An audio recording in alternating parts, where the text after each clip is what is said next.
The night before the hanging came quietly, the kind of quiet that pressed against a man's chest and made every breath feel borrowed, and Elias Crow sat alone in the small wooden cell at the edge of Red Hollow, listening to the wind scrape its fingers across the gallows outside as if the world itself was impatient to be done with him, the lantern light throwing long, crooked shadows that made the walls seem to breathe, and for the first time in 20 years of blood and dust and running, he had nowhere left to go, nowhere left to hide, only the weight of his own name hanging heavier than the noose that waited for him at dawn. They called him a monster in town, whispered his legend like a warning to children and a prayer for the dead, said he robbed trains, burned homesteads, shot men in the back and laughed while doing it, and Elias had never corrected them because legends were easier than truth, because truth had teeth and memories were what kept him awake now as the wind moaned and the gallows rope creaked like an old voice clearing its throat. The sheriff had granted him one last night alone, no preacher, no guard, no questions, maybe out of pity or maybe because even the law did not want to hear what a man like Elias Crow might say when there was nothing left to lose, and Elias sat with his back against the wall, wrists unchained for once, staring at his hands as if they belonged to someone else, hands that had held a gun steady and a child shaking. Hands that had taken life and once tried to save it, and he wondered which of those the rope would remember. Outside, the town slept uneasily, but Elias did not sleep at all, because sleep would bring dreams, and dreams would bring her, and tonight he needed to speak, even if there was no one to hear him, even if the wind was the only witness left, because some truths rot a man from the inside if they are never let out. They got it wrong. He murmured into the dark, his voice rough from disuse. And the sound startled him, because it had been so long since he had spoken softly instead of shouting over gunfire or barking orders, and he swallowed and went on, telling the empty cell what no court ever asked, what no bounty poster ever printed, how the name Elias Crow was born the same night a different man died, how he had once been just Eli Carver, a ranch hand with dust on his boots and hope in his chest, how he had loved a woman named Ruth with a quiet fierceness that scared him more than any gunfight ever would, how they had dreamed of a small place near the river where the cottonwoods bent low and the world felt gentle, and how that dream burned the night the town decided it needed a villain more than it needed the truth. He spoke of the train robbery everyone blamed on him, the one that left 3 men dead and made his name a curse, and how he had not pulled the trigger that night but had arrived too late, riding hard toward the sound of gunfire, finding Ruth's brother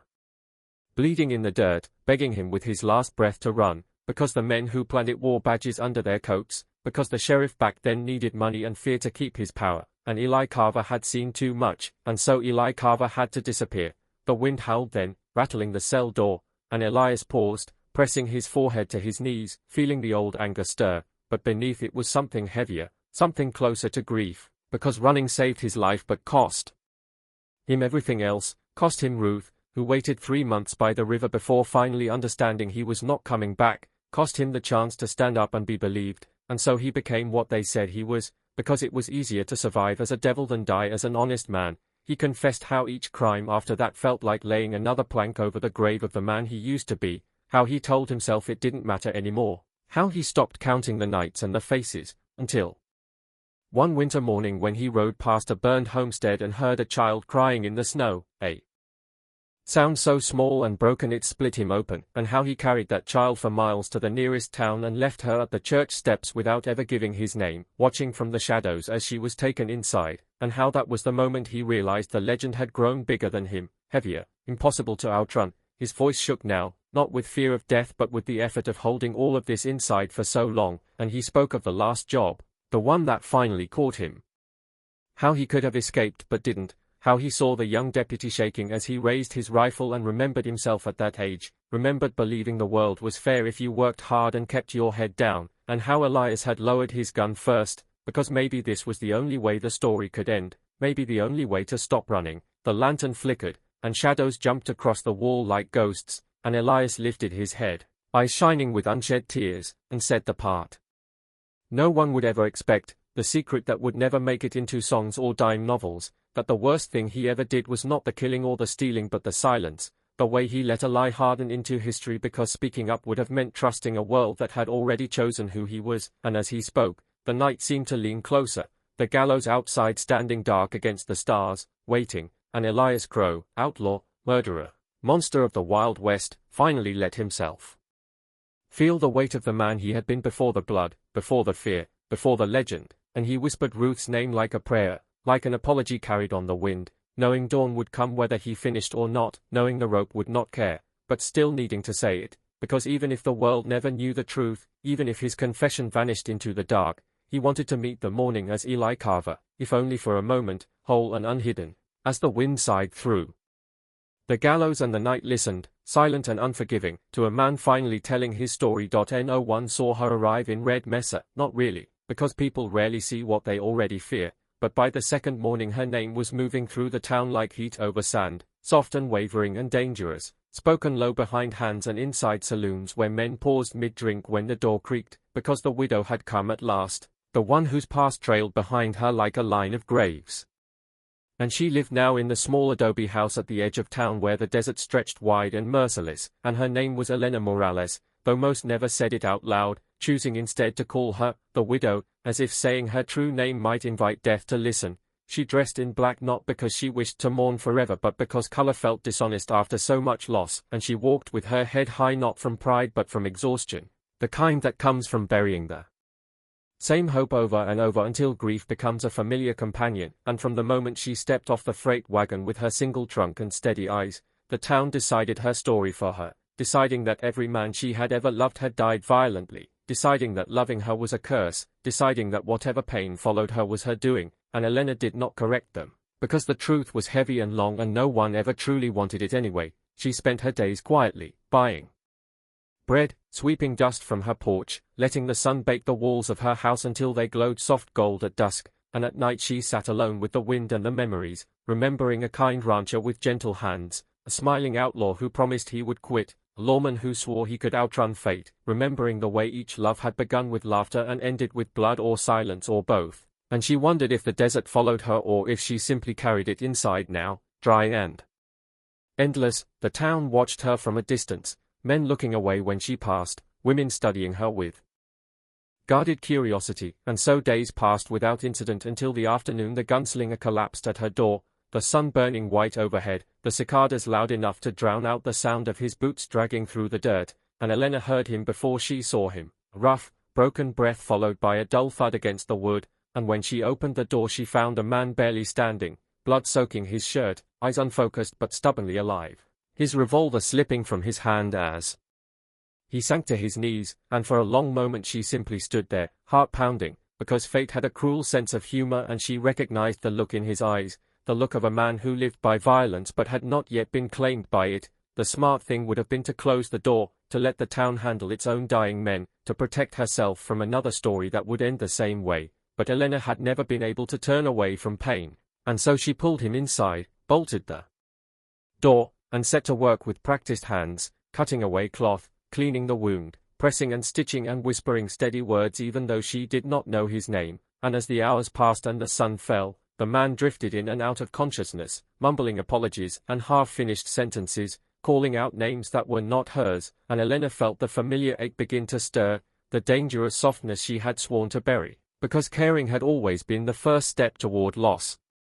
By morning the gunslinger still lived, his fever broken but his body weak, and when his eyes finally focused on her face he looked startled, then wary, then something softer that he quickly tried to hide, and he told her his name was Jonah Reed, that men were hunting him for something he did not explain, and that he would leave as soon as he could stand, and Elena nodded, because she had learned not to ask for promises, and the days that followed unfolded slowly, Jonah healing inch by inch under her care, the town whispering louder now that smoke had been seen from her chimney, rumors growing teeth, men shaking their heads and saying it was only a matter of time, and through it all Elena and Jonah spoke little at first, sharing silence more than words, learning each other in the small ways that mattered, the way Jonah thanked her with his eyes when pain stole his voice, the way Elena moved through the house like someone used to living with ghosts but not afraid of them. When Jonah was strong enough to sit outside, they watched the sun bleed into the horizon, the desert turning red and gold, and he told her pieces of his past without dressing them up, told her he had done bad things and some good ones too, that he was tired of running but did not know how to stop, and Elena listened, recognizing the shape of his weariness because it matched her own, and one evening he asked her why the town feared her, his voice gentle, curious rather than accusing, and Elena laughed softly, a sound like dry leaves, and told him the truth as simply as she could, that she had loved men who lived dangerous lives and those men had died, that people liked to believe love itself was the curse because that made the world easier to understand, and Jonah was quiet for a long time after that, staring out at the darkening desert, and when he finally spoke he said, "I don't believe love kills people," and something in his voice made her chest ache, because hope always sounded sweetest right before it broke. Despite herself, Elena began to feel the pull, the slow, steady drawing together that happened in shared mornings and long talks after dusk, in the way Jonah watched her when he thought she wasn't looking, in the way he flinched when gunfire echoed from town and she reached for his hand without thinking, and the touch lingered just a second too long, heavy with everything neither of them dared to say, because they both knew the stories, knew how this ended, knew that loving her meant inviting fate to sharpen its knife. The town did not stay silent forever, and one afternoon a group of men rode up, dust rising around them, their faces hard with the certainty that comes from fear, and they warned Jonah to leave, told him he was a fool to stay, told Elena she was bringing death back to Red Mesa, and Jonah stood slowly, still weak but unafraid, and said he would go when he was ready, not before, and Elena felt the old terror coil tight in her stomach, because this was how it always began, with men choosing her despite better judgment. That night she told Jonah he should leave at dawn, her voice steady even as her heart cracked, told him she would not be the reason another man died, and Jonah listened, pain flickering across his face, and he said he understood, that he never planned to stay anyway, and the words settled between them like dust, bitter and final, but as dawn came and Jonah saddled his horse, he hesitated, turning back to her with a look that held everything they had not said, and Elena felt tears burn but did not let them fall, because she had learned how to say goodbye, and Jonah rode out into the desert with the sun rising behind him, and Elena stood alone on her porch, the wind tugging at her dress, the town watching from a distance, already adding another chapter to her legend, unaware that something had shifted, that love had brushed her life again and left its mark, and as the heat of the day settled in and Red Mesa returned to its uneasy routine, Elena closed her door and leaned against it, wondering not if tragedy would follow, but when, because fate had a way of circling back, and somewhere out there beneath the burning western sun, a wounded gunslinger carried her name like a promise or a curse, and the desert waited, patient and unkind, to see which it would be. Deadwood Crossing did not look like a town that could be saved, not when the sun rose over its sagging rooftops and broken windows, not when the street lay quiet in the wrong way, the way a place goes silent because it has learned that noise only brings pain. And when Caleb Holt rode in from the east on a tired grey horse, dust coating his coat and beard, the few people who noticed him at all assumed he was just another drifter passing through, another soul smart enough not to stay, because Deadwood Crossing had not seen real law in years, only the rule of whoever had the fastest gun and the coldest heart, and Caleb knew that before he ever crossed the town line, knew it the moment he saw the burnt-out jailhouse leaning to one side like a drunk that could not stand anymore, knew it because places like this had a familiar smell to him, a mix of fear, rot, and old mistakes. He did not come looking for trouble, did not come to play hero, and certainly did not come because he wanted the badge tucked deep inside his coat, the badge he had sworn he would never wear again, the badge that felt heavier than any iron. But fate had a way of dragging a man back to the things he ran from, and Caleb Holt had been running for a long time. Years ago, he had been a marshal in another town, a place with green trees and children who waved when he passed, and he had believed, foolishly, that doing his job right meant everyone would be safe, that if he stood firm and followed the law would protect him back. But the night the Dalton brothers rode in, drunk and angry and looking to make a point, Caleb hesitated for just a second too long, waiting for backup that never came, trusting men who had already chosen their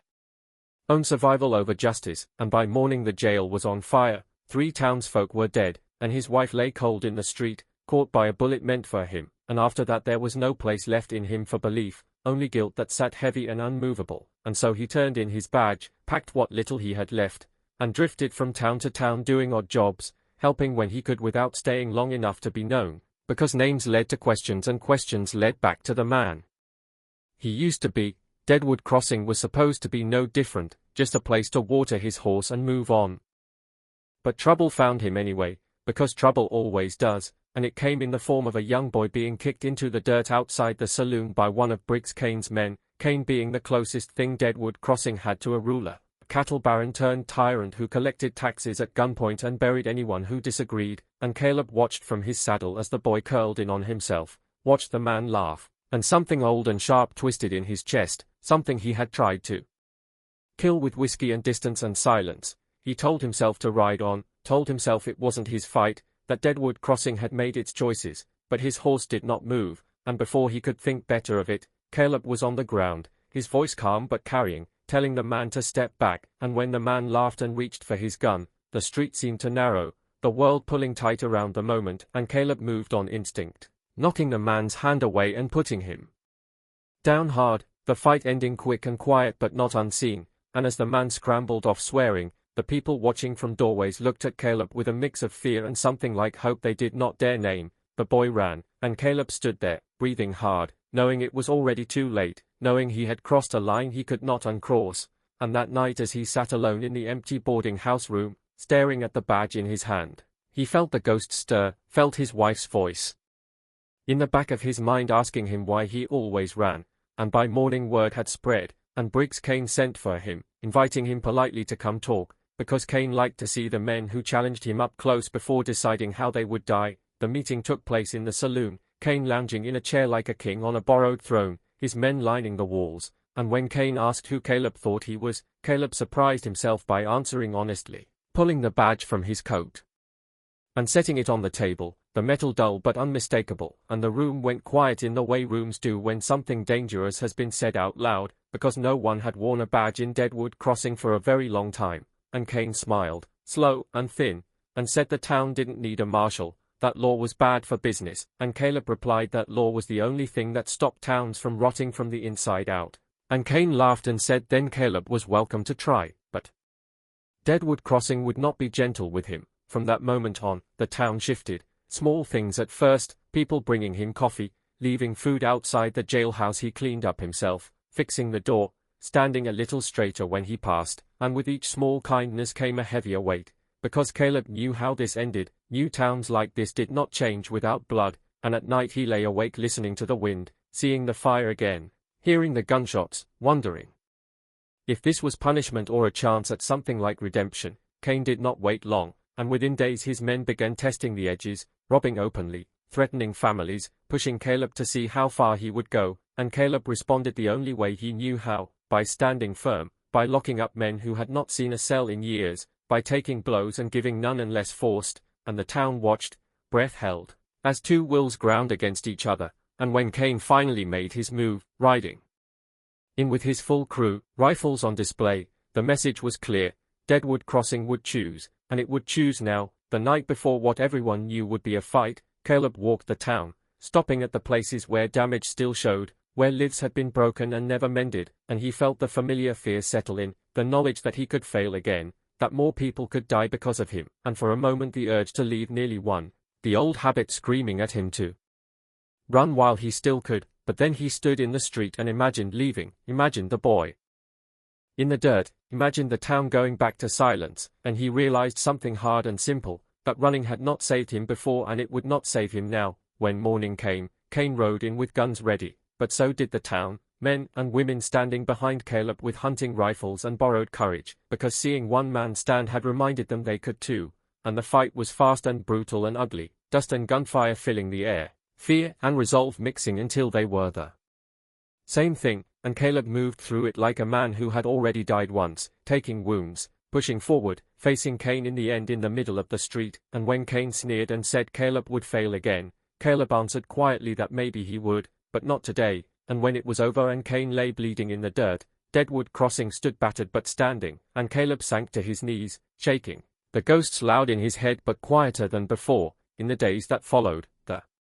town began to heal in small, careful ways, and Caleb stayed, wearing the badge not because he wanted to but because someone had to, because he had learned that courage was not the absence of fear but the decision to stay anyway, and though the past still followed him like a shadow, it no longer owned him completely, and in Deadwood Crossing, a town that had forgotten what law looked like, a broken marshal found a reason to stand his ground at last, even as the horizon hinted that peace in the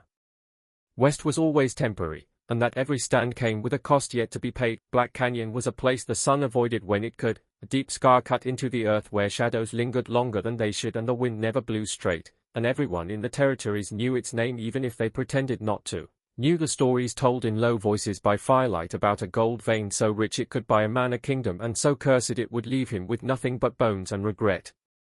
And when Silas Boone found the map, folded and brittle inside the false bottom of a dead prospector's trunk, he told himself he did not believe in curses, told himself that men made their own luck and their own damnation, but even as he traced the inked lines with trembling fingers, he felt something stir in him that was not hope alone but hunger, sharp and aching, born from years of bad ground, empty pans, and watching other men ride into town with pockets heavy while his stayed light. Silas was not a cruel man, not truly, but desperation has a way of hollowing a person out, leaving room for dangerous ideas to settle, and as he studied the map by lantern light, the canyon's jagged shape marked clearly like an open mouth, he thought of his debts, of the winter that took his brother, of the promises he had made to himself and broken one by one, and by morning he had packed his mule and headed west, leaving no note, because men chasing gold rarely like to explain themselves. The desert stretched wide and merciless, days blurring together under a sky that never seemed to change, and at first the journey was quiet, almost peaceful, but as Silas drew closer to Black Canyon, the silence thickened, pressing in on him until it felt like the land itself was listening, and the first whisper came at dusk on the third day, faint as the sound of wind through dry grass. His name carried on it so softly he almost convinced himself he imagined it, but when it came again, clearer,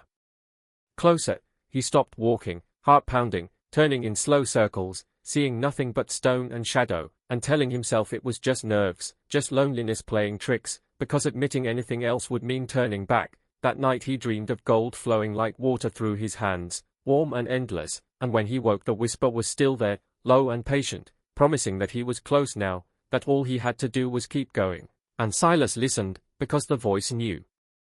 things, knew the weight of his failures, knew how tired he was of being poor and forgotten, and by the time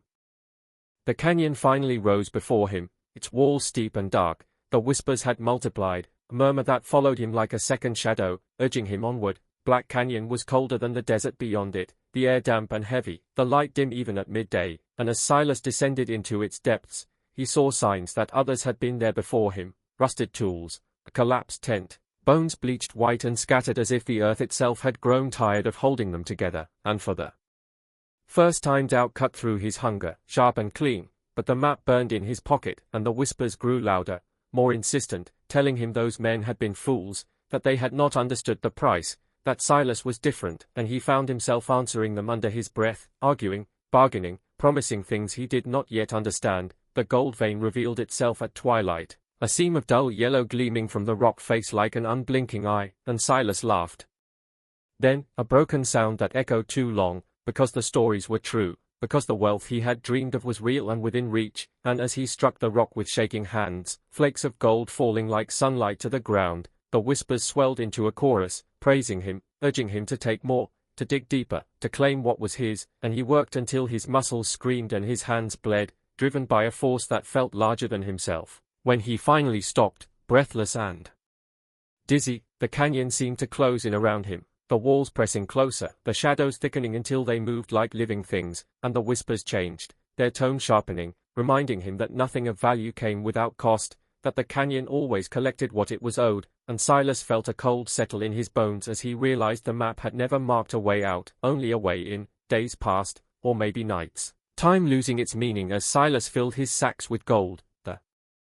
weight dragging at his shoulders, the whispers constant now, never letting him rest, reminding him of every selfish thought, every small cruelty, every moment he had chosen himself over others, and with each reminder the gold seemed heavier, the canyon darker, until he began to see shapes in the shadows, figures watching from the edges of his vision, faces half-formed and familiar, men who looked like the bones he had passed on the way in, and when he tried to sleep, the ground pulsed beneath him like a heartbeat, the canyon breathing slow and deep. Hunger and thirst gnawed at him, but still he could not bring himself to leave, because the whispers told him he did not yet have enough, that turning back now would make all the suffering meaningless, and Silas, who had spent his life fearing wasted effort more than death, believed them, believed that one more sack, one more strike, would finally make it right. The terrible price revealed itself not all at once but in pieces, the way truth often does, first in the way his thoughts no longer felt entirely his own, then in the way his memories began to blur, his brother's face fading, his own name feeling strange on his tongue, until one evening he realized he could no longer remember why he had wanted the gold in the first place, only that he needed it more than air, and the whispers laughed then, a sound like stone grinding on stone, telling him that the canyon did not want his life alone but his self, that every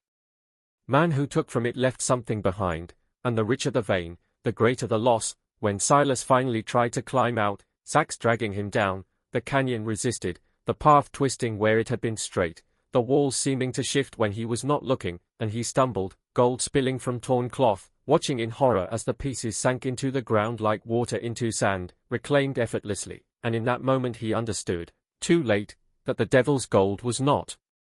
cursed because it killed men, but because it taught them exactly who they were before taking everything else. Exhausted and broken, Silas fell to his knees and begged the canyon, begged the whispers, promised to leave the gold behind if only he could go, and the voices grew quiet then, considering, and for a long, terrible moment he thought they might listen, but when the wind rose and the whispers returned, softer now, they asked him a simple question in return, one that froze his blood, asking what part of himself he was willing to give instead, and Silas searched inside for something he could spare. Some piece of his soul he did not need, and found nothing left that was not already cracked and thin. When dawn came, if dawn it could be called in that place, the canyon was silent, the gold vein dull and lifeless, and no sign remained of Silas Boone except a single boot half buried in the dust and the faintest echo of a voice carried away on the wind. And far beyond Black Canyon, in saloons and camps and quiet homes, the story continued to grow, a warning passed from one desperate man to another, that somewhere in the West there was gold enough to ruin you, that the devil did not need to chase souls when men would walk willingly into his canyon, and that the greatest mystery of Black Canyon was not whether the curse was real, but why, knowing the price, someone always went looking anyway.